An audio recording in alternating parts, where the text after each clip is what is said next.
Welcome to this podcast presented by Triple M Health. In this podcast, our focus is around exercise physiology, not just the profession itself, but the people it helps. We tackle all things related to optimizing movement, empowering mindset, and creating musculoskeletal resilience. In other words, creating strength. We talk to exercise professionals within the healthcare space, as well as individuals that have been positively impacted by exercise physiology as a profession. Some of the topics that will be covered in some of these podcasts will include the fitness space at the moment, healthcare and how exercise fits into that, as well as injuries and other sports performance related topics as well. Now, there's just one thing that I asked before we get into today's episode, which I'm sure will be a banger. Now, in order for me to grow this show and get on bigger guests, ask the deep questions that everyone wants to hear, and really tackle complex topics within the health and fitness space, I just ask that you subscribe. This helps me grow the show so I can make it bigger and better, and I promise in return I will work tirelessly to make this the best show possible in the exercise and healthcare space. Thank you and enjoy the episode. All right, welcome to the podcast, Brandon. Thank you. Tell us who you are, what do you do? Well, I suppose my name's Brandon. I went to uni with you. Yep. Graduated a year ago. So I'm an exercise physiologist and I'm also a sports scientist for one of the local AFLW teams. Yep, and you've been enjoying it since you graduated as well? Yeah, it's been good. It's been busy. It's Yep. Definitely a bit of an adjustment compared to what you get taught in uni. It's probably a bit more laid back than what they put in. Yeah. But no, it's definitely been good to actually get hands-on and start practicing it a little bit. And what do you do with the women's AFL? Women's AFL, so I'm the sports scientist, so it involves like a lot of like GPS load tracking, just looking at all data, making sure it's all correct, making sure that our athletes aren't fatigued or anything like that, when to push them, when not to push them, everything like that. Yeah, and what's the main values that you look at there to give you the biggest insights? The biggest thing that we look at is probably roughly like 85% of max velocity. That's like a big one that we try and target, trying to get them at least hitting that once a week, everything like that. We found that there's good literature around that, being like if they're not hitting that, they do have a high chance of injuring themselves. The other main ones are just like your normal velocity bands, change of direction, everything like that. Yeah, cool. Seems pretty interesting, hey? Yeah, it's... I guess the reason why I got you on the podcast as well is like you're obviously in the like strength and conditioning space, and then also an EP, and then also have type 1 diabetes. It's like everything sort of just lines up. It's like, this is everything I'm interested in. Yeah, it's all combinations put together. Yeah. Yeah. One of the things I did want to talk about today though was the type 1 diabetes. Yep. Obviously both have it, Yep, both deal with it. Yep.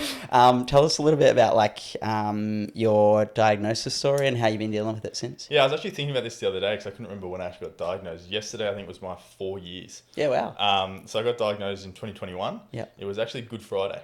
There you go. So great start to Easter, being told that you've got type 1 diabetes. But it pretty much just came out of nowhere. Had a normal childhood, everything like that. And then probably about 6 months before diagnosis, I started to lose a heap of weight. I think I dropped about 20 kilos and then was eating like 3,000 calories a day, but couldn't figure out why. Yeah. Decided to get it checked out. And then they're like, actually, you got type 1 diabetes. Good luck. Sent me on my way. That was it wasn't as big of an adjustment as I thought it was going to be. My family and friends around probably thought a bit more of it. I just kind of took it on the chin. I was like, beautiful. I'm in kind of this health area in the first place. I know what to do. Just see how we can manage it. Yeah, I think one of the biggest things there, like I was 10, so it's a little bit different to being a little bit older, but you sort of like, you don't really get time to sit back and think about it. You just sort of get told that this is now what you have to do, and you just sort of cop it, and then it's a bit of a bigger deal to like your friends and your family and stuff. But at the time you don't really think about it. You just realize that this is what you have to do. It's just part of it. Like if you want to stay alive, if you want to just got to do it. Exactly. And I think, look, I'm not saying that getting at a young age is a bad thing, but I was probably a bit more sensible. I know when you're going through those young ages, you don't want to listen to parents or anything like that, so you kind of, they're trying to help you 24/7. They're not sure of the disease 100%. So they're just trying to do the best thing for you. You can push them away a little bit. With myself being that little bit older with that diagnosis, it was a bit easier for me to just take everything into my own hands and not worry anyone else about it. I could go through and learn my own way rather than trying to have someone else figure it out for me. Yeah, definitely. I think that's definitely a good point. Like being 10, my mum did most of my like carb counting Yeah. for me and stuff like that. So you just sort of like, you end up picking that up, of course, and Yeah. you sort of transition naturally into doing it on your own. But it's definitely huge having like people there to help you out as well. Yeah. Yeah. How do you go managing it? Like, what do you use at the moment to manage it? So it's still like a lot of diet tracking. Still have the scales out pretty much every dinner just to make sure. That's pretty much it. Do that. I just change it depending on weather and stuff like that. So I'm pretty good with the knowledge behind it and what works for me. I think that's the biggest thing, is finding out what works for you. But even then, it can change. Like last night, an example is like last night, I had something for dinner, and then my sugars were low the entire time. Couldn't get them up. Had the exact same thing for lunch today, and my sugar skyrocketed. Yeah. Injected the same amount, nothing changed. But yeah, it's just things that you have to account. Sometimes it's not 100%. Like as long as you're consistent that 80% of the time, then you're usually fine. Yeah, that's a good point. I think that's one of the things that frustrate me as well, is like the things that are outside of your control. Yeah. It's like you can do everything right and it still doesn't come off right. Yeah. You know, like you might be have something really important on like later that day, and then that sits in your mind of like making sure you get this insulin right because you don't want to impact that thing later in the day. Yeah. But like you could do everything right and still something might impact you. Oh, 100%. Yeah. What do you find like in terms of training? How do you go with that? How does training affect your sugars, and how does not controlling your sugars affect your training? Look, if I'm not controlling, let's go not controlling sugars first. If I'm not controlling them, you just don't feel like you've got the energy. If you're constantly fatigued, it's hard to find a great time to train. Yeah. You're trying to look for that little window, and it's so much of a pain. Yeah. Whereas if you've got a control majority of the time, it kind of doesn't change anything. You just go train whenever you want. The only thing that I've noticed... You're a normal person. Yeah, exactly. You don't have to time it or anything like that. But like, you still do like your general things. That I'm not going to eat a big carb meal straight before I'm training and inject a whole heap of insulin, because it's not going to work out well for me. Yeah. But definitely just having, like, I did the high rocks recently. Oh yeah. And like trying to manage that between, like, I had prepared a little bit and just try to identify when I need to take a carbohydrate gel, when my insulin or glucose levels will drop. Yeah. Even then with the adrenaline, like everything like that, you can't exactly prepare for it 100%. You can get close. So I had a good understanding. Ended up being fine.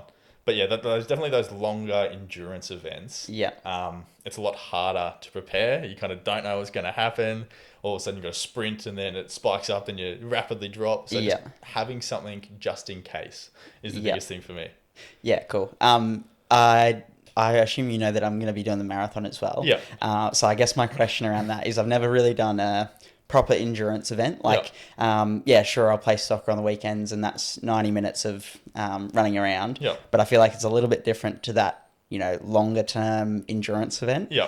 Where your heart rate's up the whole time. How did you go about managing it, and what advice would you give me? Look, I think just play around, see what works for you. I know that with the marathon, you've got your stations along the way.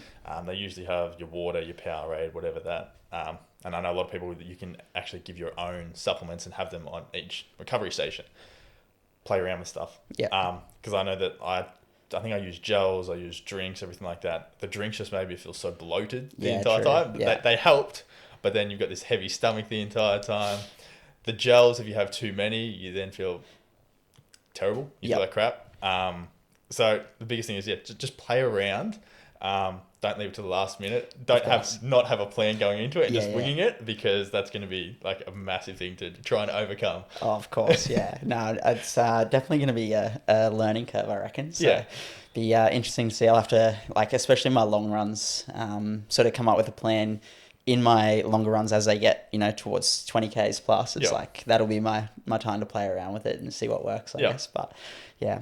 What do you find that you struggle with the most in terms of your diabetes at the moment? Like, is there anything that comes to mind that's really challenging? Not really. Like, I think at the start, I was very conscious of going out. Yeah. And eating out and stuff like that. Like, I didn't want that to stop me. But like you said, you're kind of pre-planning. You're like, what am I going to have to eat? How much will I need to inject for that? And it kind of ruins the whole lead up to the event, because that's all you're worried about the entire time. Yep. Or if you're going out to have a couple of drinks with mates, you're like, oh, do I need to inject? Yep. Should I inject? Yeah. So that was probably the biggest thing. Now it's really just managing. I feel like I used to get sick a fair bit. Yeah. And just managing that, not getting too fatigued, too run down.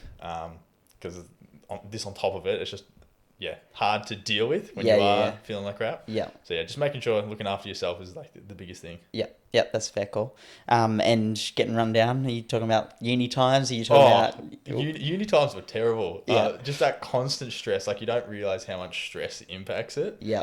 until you have a period where you're not stressed and your levels are completely stable. And Yeah. you're like, oh, great. So it was the stress the entire time. And it's like a continuous loop. Hey? It's like you're stressed, so your sugars aren't good, but then your sugars aren't good, so your recovery isn't as good. You can't think as well and things like It's just that, an which makes you endless more loop. stressed. Yeah. And it's like, And then I think that with those stressful periods, like, okay, I'll inject a little bit more insulin. Beautiful, that's stable. Then you're not stressed, and all of a sudden you forget to change your insulin dose again, and you're constantly having lows. You're like, oh, what is it? You're just trying to rack your brain. This is why. Like I said, just that endless cycle, trying to make sure everything works together. To make sure you got good recovery, you're feeling good, still enjoying a normal life, I would say. Yeah, that's a good point. It's like trying to find that balance of like worrying about it, but then like still not letting it affect everyday life. Yeah. That sort of thing. And I think that was like the biggest thing. Like, I did 3 months over in Europe recently. Yeah. Completely different because we ate out pretty much every single time. Yeah, that's hard as well, eh? It's hard as well, but you get back and you're like, actually, it wasn't the end of the world. My results were still pretty much 90% in range. Yeah, sweet. And you're like, look, I can live like this now. Don't have to worry about each little thing. Don't worry about, because like I said at the start, had the scales out, or you'd ask the waiter, how long's food going to come out to? I need to inject, but I want to wait. It's like, no, just do it when the food's there. Yeah. If you spike up a little bit, you can correct it later. Yeah, and I think that's one of the biggest things as I've gone on, because I'm coming up on maybe 16 years. 16 years. 16 years. Yeah. So like, I think that's the biggest thing is I went through a period in like maybe just as I moved out of home where I wasn't looking after it very well. Yeah. And I feel like that's just a natural transition. You move out of home, you move to the Gold Coast and like so much is going on. But like I moved past that, and I feel like you get to a point where you still care about it, but it's like, it's not the end of the world if you don't quite get it right, because you've been through so many times where you did get it right and it still wasn't right. Yeah. So you end up getting to the point where it's like, it's not the end of the world. You can deal with it. And like you said, correct later, or you might have a little bit too much and have to eat a little bit more later. Yeah. But it's not the end of the world. It's always something you can deal with. So. Yeah, exactly. There's always something that you can do to try and fix it. And if you can't fix it at once, as long as you're not letting it go long term, then it's usually going to be okay. As long as you're not just completely leaving it alone, you're okay. Yeah. But look, there definitely are those periods like, look, I can't be bothered doing this right now. And you do forget about it, but it's like, okay, need to start looking after it again. Yeah, definitely. Yeah. And I think that's very normal. It's like with anything. It's like with fitness, right? You fall in and out of routines. It's all part of the game. It's natural. So talk to me about how you went at High Rocks. High Rocks, absolutely terrible. Yeah. So the sims went well. Had good running paces and stuff like that. We got into the second exercise. We were doing really well. I was like, geez, these sleds feel easy. Absolutely breezed through it. On the last one, I felt the quad go. Got real hot all of a sudden, just the left quad. And I was like, oh, great, let's see how this goes. So had to slow the runs down massively. Kept cramping every time. Every time I'd stopped, it would just stiffen up. And I was like, oh, it's only the second exercise so far. Yeah. So I was like, we're going to have to push through a fair bit. We finished it. Yeah. Didn't stop, but definitely the runs slowed down a fair bit compared to what we were planning for. Yeah, right. So it kept pulling you up, kept cramping on you in the runs as well, like as you were going. It's, How often are we talking? Like every 200 meters. Yeah. But it was mainly like as soon as you'd stop running, that transition zone, that high rock zone. Yeah. If I didn't continue doing some movement through that, I'd just stop and it would just physically lock up. Couldn't get rid of it whatsoever. Yeah, right. And because I did the doubles, it's like, you feel bad. Oh, of course. Because you're like, we've been preparing so well and now this has happened. Yeah. But it's just one of those things. Once again, you just have to deal with it. Yeah. See if you can keep going through and then try again. You're going to have to do another high rocks. Yeah, we've already got a plan. Keep training. So training went well. What sort of times were you getting in the sims? We were getting around, I think... Did you do full sims or just like half sims? It's hard to do a full sim. Yeah. Hard to get it exactly right because once again, you've got to go set up the equipment, make sure people aren't in the way. Yeah. You're in a gym with other people. Yeah, of course. And running on the treadmill is nothing like running around on actual That is ground very or true. turf or anything like that. Yeah. So we're getting around the 105, 110 mark. Okay. And that was including setting up and everything like that. So we're pretty happy. Yeah. And I think we ended up 120. Okay. So a little bit slower than we did. Yeah. Our exercises, we were up there in like one of the fastest for the exercises, but the runs were just cooked. terrible. Yeah. That's actually pretty good though. You take that, especially if your runs were not very good. Yeah. It's like, that's pretty good. And I mean, the sim times, that's a good representation of how you'd go as well, right? Yeah. Like that's still, awesome. What did your training look like? Look, to be fair, we thought we were going to have a lot more time to prepare. We were basing it off when they did it last year. So like, beautiful August, got plenty of time, went to start training. Yeah, true. We then hit Christmas and someone's like, oh, High Rocks things are out. And we're like, okay, 2 months to prepare. So we hadn't done much training or anything like that. It was just the strength training that I've been doing. Yeah. And we're just like, you know what? We'll try if we can do some aerobic training, get that up there a little bit. And then we're just like, let's just do sims. Let's just learn the movement patterns, see how we go. I remember like the first one we just did the exercises, no running. And it took us an hour just to do the exercise. And we were cooked. Yeah, I can imagine. But yeah, no, it was good. Good thing to. It's always good having a goal to work towards. Yeah. Otherwise, you kind of just feel like, well, what's the point of training? Yeah. Yeah. And what are you training for at the moment? Have you mixed that up at all, or are you? No, it's still. I've dropped it back a little bit. Just dealing with a little bit of back niggle at the moment. Okay. So trying to get that sorted. I said to my wife that I would after High Rocks. I was like, I'll actually start training to get it sorted now.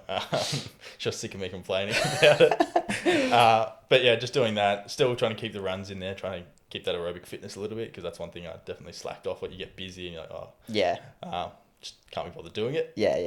It's a bit of a grind. Yeah, exactly. Yeah. Like I love the strength training.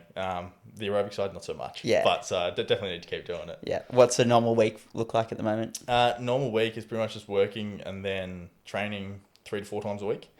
So do the normal strength training Monday, Wednesday, Friday, and then I go do like a HIIT variation of a circuit, something like that. I've just made up on either Saturday or Sunday. Yeah, sweet. Something to get the heart rate up. Get sweating. That's cool. Yeah. I like it. That's very good. Sounds like you're ticking all the boxes anyway. Yeah, trying to. Yeah, that's good. Let's go on to a little bit about work. Yeah. What do you enjoy most about working at the Suns? Yeah. How does what do you enjoy? What interests you? Look, I think it's because they are such high performing athletes, you really have to understand their demands. Yep. And what can help them individually. Same with anything else, but there with that high performance, you're trying to chase that 1%. Because they're already there, they're already elite. There's not much else you can try and improve. So it's trying to figure out any little areas that you can potentially manipulate to give them that better advantage to then help the team. Yep. And what would that look like commonly? Commonly, look, I think it just depends. So like me, I'm a lot in the data side. So I love looking at all the data. At the moment, the big thing we're looking at is trying to work around the menstrual cycle. Figuring out when best to do strength training, plyometrics, hard endurance, anything like that. And then not only that, but working it within the whole team. So of course, you've got a group of say 30 female athletes. So you're trying to plan it around everyone, and not just one. Be a little bit different. Yeah, not just one individual athlete. So just trying to work best with everyone, and finding the best suitable plan. Yep. And what would you say is what have you learnt mostly from doing that? Look into that. Just a heap of experience that you don't get. Well, I definitely know that we didn't get in our degree. Because I think ours is mainly focused on the exercise science. They use that as a transition to either physio or ex-phys. But with the sports science side of thing, it's the whole data behind it. Learning how to code, learning how to do everything like that, learning how to analyze data, which we didn't get enough of. Yep. So I really love the data component. So it's been good to learn that things and how to apply it to actually improve performance. Yep. Being able to help others as well and take it away and apply it to different aspects. Yep. Yeah, that's super interesting. Like I think, just looking at any high performance sport, there's always so much that goes into it that people don't always realize. Yep. It's like even in their training, in their recovery, in everything like that. And so different to like an amateur athlete that has to go. I suppose even the women, they have to go to work, some of them as well, right? That makes it more challenging because there's outside stresses that you can't impact and things like that. And I think as well, like I said, that extra work, I think we will get to a point where it won't have to happen like that. But for now, we're still working on improving just the level that the women's sport is at. Yeah. So yeah, I feel like we're not far off. Yeah. Still a little bit in the future, but we'll get there. Yep. And how many hours a week do you spend with the Suns? So it's usually 20, 24 hours a week. Yep. And then just pick up work as an EP elsewhere, just trying to balance it out. It's good, definitely good. Well, I feel like it's good having that balance. Get to change up the populations that you're working with. Yep.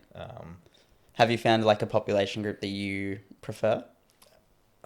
Not really. Yeah. I think I love seeing everything. The ones that I really have been interesting with is like osteoporosis. Yep. Learning a bit more about Parkinson's, which has been cool. Yep. Learning how to program for that, how to interact with that. And then just the kids in general. Oh, yeah. Like, I love working with kids. I'm big into that education component. Yep.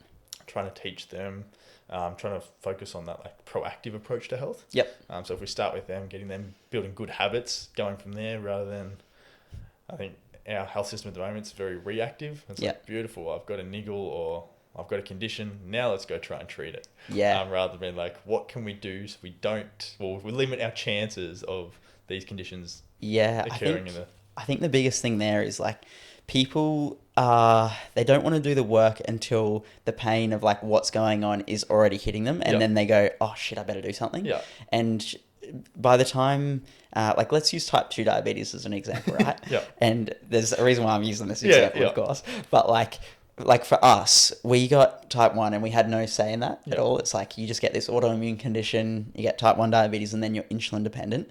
Where as type 2 diabetics, it's like they have the chance to reverse that, but until it becomes so serious that they have to do insulin, they don't really, or some of them do, and granted, good on them, but some of them sort of let it go to the point where they are insulin dependent. And like that can be, and this is my opinion, but it can be frustrating looking from the outside onto that, because you're like, you didn't have to be insulin dependent. I didn't get a say in it. Like, you did have an opportunity to reverse that for yourself.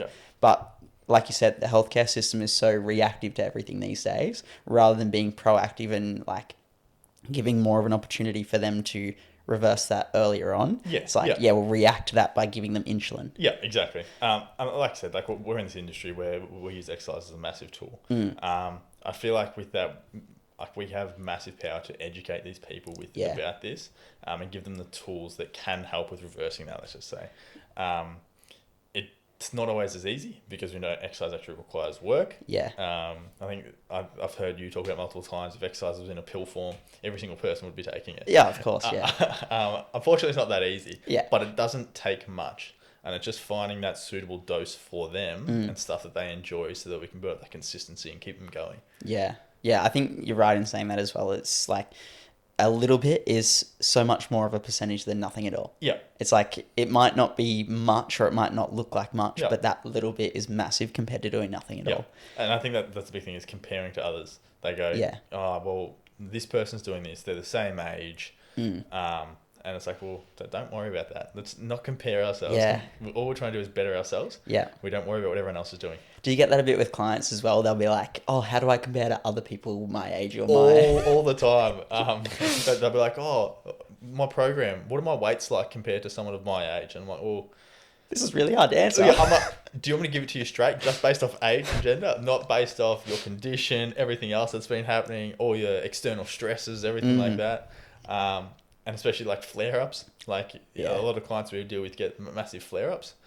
So unfortunately, that does reset their progress a little bit. Yeah. So it's just continuing working with them, and rather than focusing on the weight, focus on how they feel. That's the biggest thing for me. Yeah. And I think you're definitely like on the right track with education as well. As I don't know if you've seen, but I've been trying to start like a 90-day pain program. And a lot of that, like, sure, it's about trying to help people with their niggles in 90 days, which a lot of the time, if you just get people moving and give them an opportunity to get more mobility and strength through an area that's been giving them grief for a little bit, a lot of the time you can help that. But the other side of that is providing them with education, so they can actually understand why they're in pain. And so, like, they don't, when they get this niggle, they don't, or the next time they get a niggle, they don't sit there and be like, oh, I can't do anything because of, my back's niggling again, I'm just not going to do anything. And it's like, no, it's just a signal. of protection, like your body's sending you that to protect you, but whether there is actual damage there to protect against, that might be a different story. Yeah. And a lot of the time, if you were just to get them moving, and it might be in a different way that's pain-free, but a lot of the time that's going to then help them get to the point where they're pain-free. Yeah. Where these days people would just go, oh, I've got a niggle in my back, I'm not going to do anything, just going to sit still, that's it. And then it might get to a point where they might go to a physio, get a couple of exercises, but they're not actually fixing the cause. No, you know what I mean? Definitely. So I think having that education in the healthcare space is, I feel like it's catching up, but I still feel like it's a little bit behind. Yeah, look, it is hard when you do have like small appointment times and stuff like that. That's true as well. Because you want to, rather than just giving them a sheet and be like, read this, you want to try and explain it in terms or ways that helps them understand. Yeah. And you're not going to be able to know if they understand if you just give them a sheet. Yeah. So like talking about that pain thing, like the best analogy I ever heard, I did like a pain course, and it was like the pain can be perceived as like an alarm. Sometimes it goes off when it shouldn't. And what we're going to do is retrain the brain to understand when it should go off, when it needs to go off, and when these movements are actually safe and it's a false alarm, and how to work around that. Yeah. And using those tools that they're given to guide them through the process, rather than just having one tool, like you said, exercises or stuff like that, specific exercises that may have been for a very specific pain. They then try and use those for everything. Go, oh, it didn't work this time. Yeah. It's like, well, okay, we've got to reassess the whole situation Yeah. here. It's not always, the same exercises aren't always going to work just because it's had similar results in the past. Oh, 100%. And I couldn't agree more. It's like, it's like you get those exercises, sure, but if you were to assess now, might be a completely different problem or completely different thing that you need to focus on. Exactly. But if you're just to do that exercise, you're going to be missing the point. Yeah. But I definitely agree. It's sometimes hard in your short appointment times to educate them on how they're thinking as well, because a lot of these people that we see as well, they've been through like 50 plus years. It's hard to change their ideas around that pain as well. It's like they sort of get, I guess, a little bit stuck in their ways of what they should be doing, or how it should look, and it's just not the case. And I think in that short appointment time, it's hard to change the way they think about it. That's just what I think anyway. Yeah, no, like I agree. Like, it's also that. I'm sorry. Thanks, Siri. it's also that when they have a niggle or they go see a physiotherapist or an exercise physiologist, at that certain time you might be, okay, let's try and avoid these movements for now. Let's work on other stuff. A couple of years down the track, they haven't seen anyone else, and they come in like, oh no, I can't do this. And you're like, why can't you do this anymore? Oh, my physio told me that when I did this injury, I couldn't do this anymore. And it's like, okay, what they're referring to is, don't do this while we're doing this little bit of treatment. In this flare-up. In this flare-up. From then onwards, we can go back to doing those movements. But yeah, it's just that education. Like I said, people are afraid when they're in pain, and it's understandable. Like, there's nothing worse than being in pain. Yeah. Education is my big passion. That's what I really want to work towards. Really want to help others and help them understand. Yeah. No, I think it's massive just in how it's going at the moment. What areas do you feel like the healthcare system does well at the moment? And is there any other areas where you feel like it struggles outside of just the education? Look, there's probably so many areas. Unfortunately, we only get exposed to a very small amount. So it's hard for me to comment on the healthcare system as a whole. I think we're getting better with like referrals, and like all the allied health understanding what each allied health actually does to figure out when to refer on and who to refer on to. Yeah, that's a good point. I feel like the big thing as well is just teaching GPs what we do, when to refer on to, because for so long it was always referring to a physiotherapist, go from there. Well, why would you go EP over physio? Or it depends. So for me, I think you need to work in together. There are some times, especially in those acute flare-ups and stuff like that, the physios are going to be great at doing that. I'm not saying you can't see an EP for an acute flare-up or anything like that, or an acute injury, but go see the physio first, see that little rehab plan going forward. Then your physio should be working with any of your other allied health professionals in making sure that they get you back to doing what you want to be doing. And then continuing on. So like, say if you're not educated in the exercise, a fixture injury, you're not educated enough to go continue doing what you're doing. referral onto an EP, more education on lifestyle changes, exercise, inclusion, everything like that. That way you've got a whole tool, not just a single tool, but like a whole toolbox of resources that you can use. And feel like that's where we need to be aiming to be towards. Yeah, I think as EPs, not to toot our own horn, but I think we are so important in the next 10 years or so for healthcare in general. Like, yeah, sure, like personal trainers are great, and physios are great, and not taking anything away from them, but I feel like we have the ability, with the understanding of different conditions and injuries, to be like a personal trainer and have the impact like a personal trainer, but for extra, like a little bit of a wider variety of people, right? So people with conditions, or even preventing people from getting conditions and things like that. And yeah, not to toot our own horn, but I think in terms of healthcare, so important. Yeah. Exactly. And I think that, like I said, research has always been there forever, but stating how important exercise is. Yeah. But now people are actually understanding. Once they start doing it and they start telling everyone about it, I think that's the biggest thing, is you hear everyone's thoughts and opinions once they've started doing it. The hardest thing is getting people in the door. Yeah. Once you've got them in the door, they then do like your own, it's just like social media. They go out and they'll tell everyone, all their friends, how great Mark is, how much help I've had. And it's like, oh, maybe I need to go see him. Yeah, and the other thing I found as well is 4 years ago when I was in uni, being like, oh, I'm studying to be an exercise physiologist. Yeah. People would be like, what's the fuck's that? Yeah. Where now it's like you hear, like, say someone's told someone that you're an EP, and they see an EP and they go, oh, he's an EP. Yeah. It's like, yes. I actually had the other day. It was a client come up to me and they were explaining to me what an exercise physiologist does. And I'm like, oh, so what does a physio do? And I was like, oh, I haven't heard that before. So it's good that we're getting out there a bit more. Yeah. I think in terms of a big difference between us and physios as well, I feel like we're a bit more of that long-term approach. Yeah. Like if I had an injury and I wanted to, say I wanted to get back to sport or something like that, I think the physio would be my first go-to to, in that initial flare-up stage. And then once I have a pretty good solid rehab process from them, I might then go see an EP, which would then work on creating or making sure that injury doesn't happen again. Yep. It's like creating the resilience in your body and the capacity within your body to do all the actions that are required from your sport that would make sure that injury doesn't happen again. So it's less of... obviously, we still treat the injury when it comes to us, and we treat how it presents to us, but it's more of like treating the cause and not just treating that initial symptom. Would you agree? Yeah, 100%. Like I said earlier, it's treating the cause of it, trying to figure out why it happened, and figuring out what we can implement to try and help that. I think another one is not only that, but rather than just fixing the injury themselves, being like, okay, the injury is fixed now.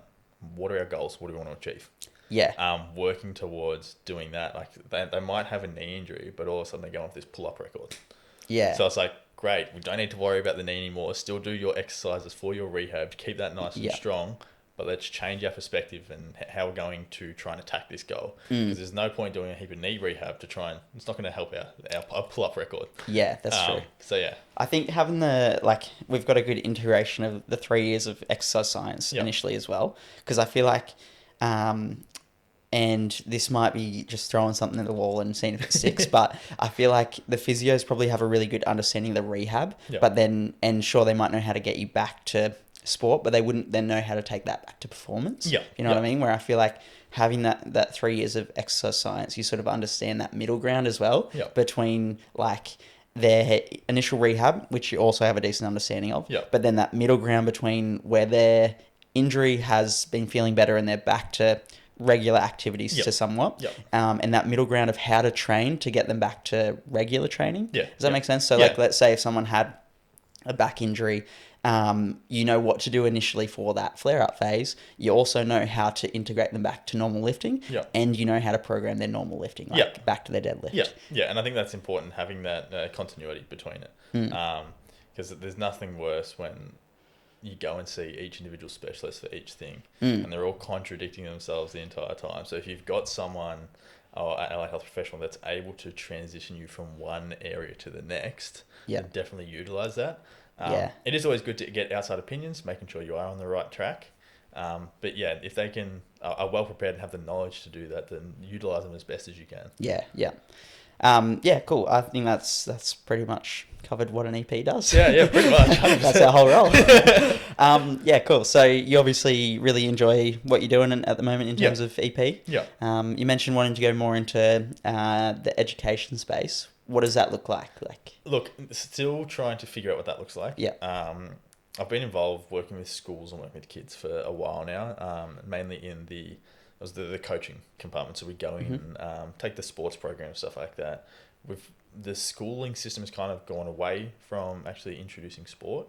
Like I remember when I was in primary school, you'd have at least 60 minutes per day pretty much of exercise or sport or something like that. Yeah. Even if you had free periods during primary school, that you'd go play a game of t-ball or softball or something like that. Nowadays, they get 30 minutes, 60 minutes a week. Yeah. And it's like, well, great. We're trying to figure out why our healthcare system is being thrashed. And it's because we're not teaching good habits or anything like that from the start. The big one is like sports attrition as well. If they're not learning those fundamental patterns from a young age, no one's going to want to continue doing sport or get involved in sport due to that peer pressure of not being able to perform like their friends or anything like that.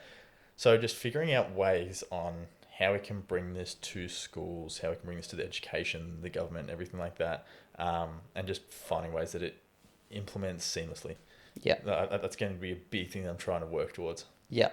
And how do you see yourself getting into that? I think it's just continuously putting your name out there. Yeah. Showing people that you care. Yeah. They're doing like with this last company, we did lots of council work, lots of free council programs where you come on school holidays. It might be the simplest thing of doing an obstacle course. Yeah. But say people that can't get funding usually, or the schools don't do that, they're not going to be able to attend that usually. Yeah. So just providing lots of opportunities, and that's where the government has been doing a great job. Like local council has been funding all this type of stuff to get kids out there more, getting them trying new sports. Yeah. Like the cost these days of trying to get a kid involved, you've got to pay registration fees, insurance fees, uniform fees, everything like that. And they're growing. So like the uniforms, the shoes, they're all changing drastically. So I think it's trying to get kids involved in everything that you can from a young age. But like it is hard with the economics at the moment. Yeah. Do you see yourself like doing that from, say, your own business setup, or working for another setup business that's doing that sort of thing? Or how do you see that going? That I haven't planned out yet. Yeah. I'd love to. I think if I were to start, it would be using someone else's business as a tool. Someone that's already got reach, already got contacts. From there, then ideally going out independently, doing that myself. Yeah. Seeing what we can make of it from there. Yeah, that's a fair call. Yeah, that sounds pretty awesome. Hey, what's sort of like the main motivation of where like your interest going that way? I suppose the main motivation it's just like since a young age, been involved in sport, been involved in teaching kids and everything like that. So I don't know if you know, but prior to being an EP, I was actually going to study teaching, and I decided not against it. Teachers don't get enough respect these days. Like they do a great job, but they don't get paid near enough. They get enough respect. So I was like, well, how can I kind of combine both my passions, exercising and teaching? I was like, beautiful. Didn't really know about exercise physiology until I got into uni, and like, oh, this is a path you can go down. I was like, this is perfect. Like, this is exactly what I want to do. So the motivation for that is literally just being involved with schools and stuff like that, and seeing how many kids want to play sport but don't get the opportunity to play it anymore. Yeah, that seems so wild to me, hey, because when I was at school, like what you said, it's like everything was sport. Yeah, like, exactly. That was all I went to school for. It's like you go any sporting team, like it wouldn't matter, you'd go and play, and then it'd be all good. You get a day off school. Yeah, like it's just like it's so different these days. But yeah, just finding out where and what to change to make sure that we can accommodate for that. Like, of course, education is still important at school. They still need that. But figuring out, well, this is an education tool as well, educating them on benefits of activity, exercise, everything like that. I feel like it also should, and hoping that it has like a carry-on effect. Like I don't know if you ever did Healthy Harold or anything like that. Yeah, actually, yeah. So teaching like kids that type of stuff, and then they go and take it into their households. Yeah. So not only does it implement them directly, but it's like, oh, mum, dad, can we try this? Or mum, dad, can we go for a walk? Yeah. Getting them to teach their parents, because the parents are going to listen to them a lot more. Yeah. Especially if they're really into it, trying to encourage them to do it, compared to a letter being like, oh, we think you should, or say a news article being like, we think you should exercise more. Yeah, whatever. Yeah, so it's like, don't have time to read that. Do you think that's also where it's a bit backwards as well, though, of like it being less important to the parents, which then impacts the kids as well? Like say if you were to have like that setup where the kids take it home and are like, oh, can we do this? Can we do that? Do you think the parents would also accommodate to that? Or do you feel like we're sort of where we are at the moment with healthcare and just health in general, and like lots of sedentary individuals that don't do a whole lot of exercise? Do you feel like those kids would have an effect on those people that are sedentary as well? Or do you feel like it sort of stems from making sure that those middle-aged adults that are the parents have the education as well? Yeah, look, it's the education on those from the parents' point of view as well. But I suppose there's also that long-term effect that if you educate the kids, hopefully they integrate the ideas into their life, which will then have a flow-on effect as well, right? Exactly, and that's the thing. It's like that whole proactive approach. Like, rather than just looking at the next 5 years, looking down the line, and like if we can able to teach them healthy habits from the start when they're 5, 10, they actually enjoy it rather than seeing it as a chore. Yeah. That they can continue potentially implementing it later on in life, so that when they become the middle-aged parents or anything like that, they've already got those healthy habits set up, and they're just passing it on. Yeah, that's a good point. I think that's one of the biggest things, like growing up, and like all I really was interested in was physical activity, and I guess health was a massive importance as well in my household, so it sort of sets the tone for you going forward. And the other thing, obviously, having diabetes, you kind of have to look after your health, so it sort of force your hand that way as well. But I think you're right, it's like if we can educate the parents as well, and it's going to have that flow-on effect when these kids are parents, then I mean you're setting up for long-term success, I think. And the thing is, like, it doesn't have to be sport per se. Find something that they enjoy, whether that's going out playing with a frisbee, going on walks, going bike riding, doing something that is considered as physical activity. It could be gardening. For all I care. They're going to be active, and they're going to get the benefits from doing that type of stuff. So just making sure that we understand, and I think there's a stigma around exercise as well.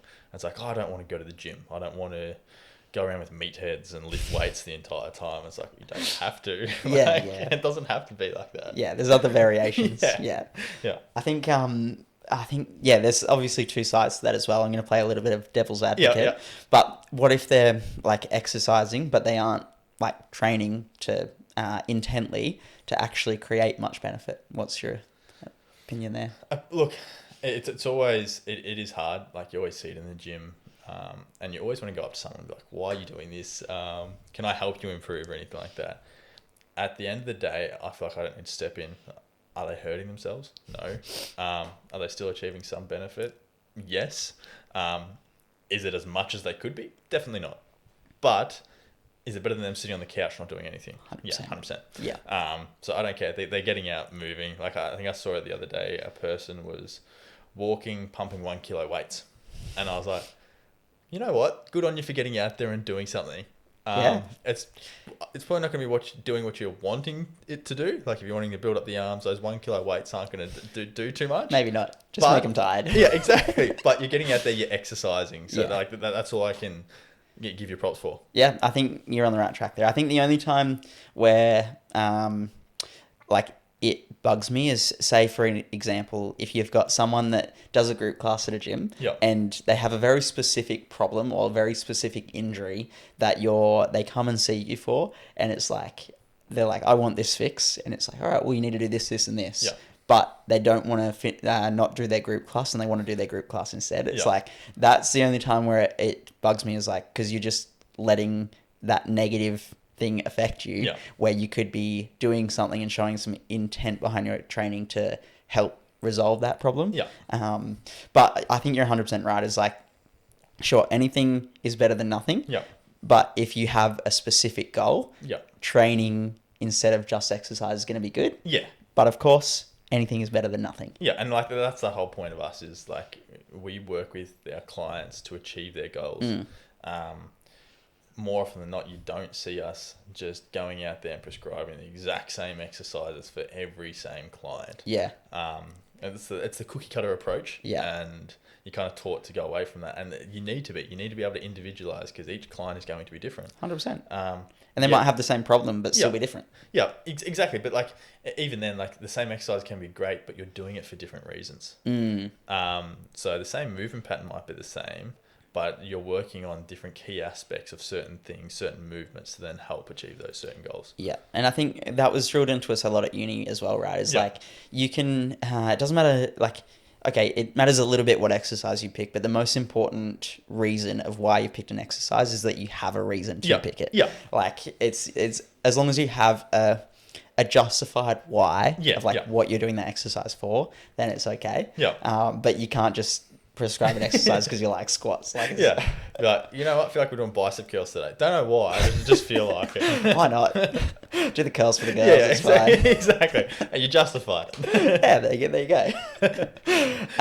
Cool. So I think we might nearly wrap up there, but I've got a couple of questions to finish. If you were to give one piece of advice for someone that's struggling with an injury right now, what would you tell them?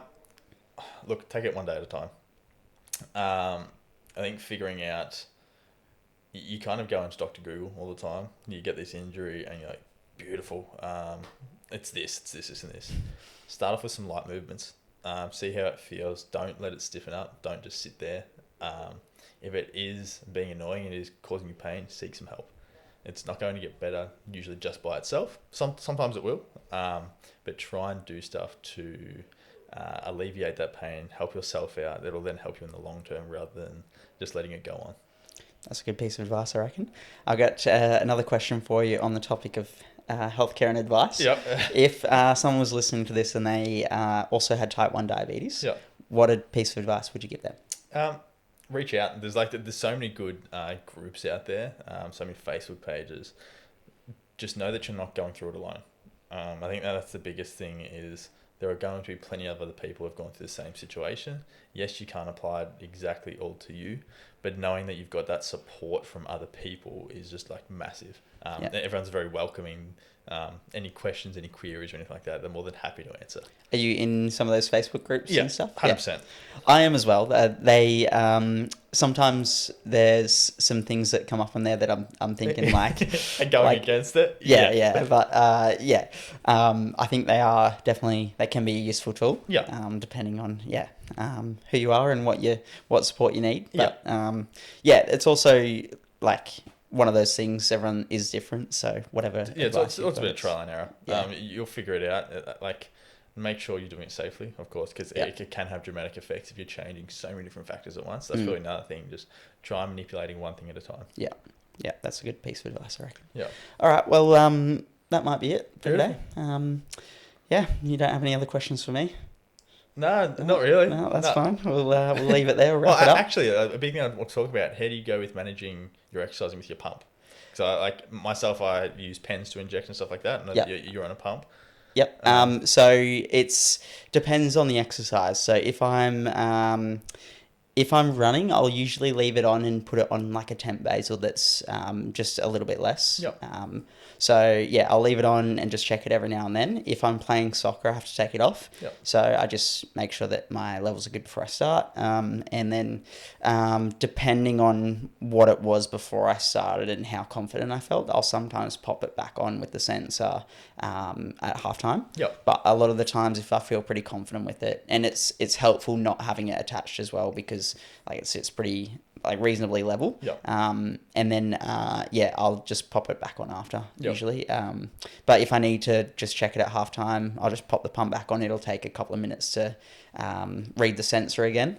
And then do any insulin if I need it, or have some snakes if I need it. At the end of the day, like we were saying, that's just a short period in your entire day. Like, say from that half time, you got the 45 minutes. It's like, okay, it's a little bit high. Let's just leave it. Yeah. As long as you're not absolutely skyrocketing And through the roof. the fact that you get so insulin sensitive after like doing a hard bout of exercise, like playing soccer where you're sprinting all the time, it's like you can just give a little bit of insulin after and you're straight back down. It's like I probably wouldn't leave it off for any longer than it takes to do the game.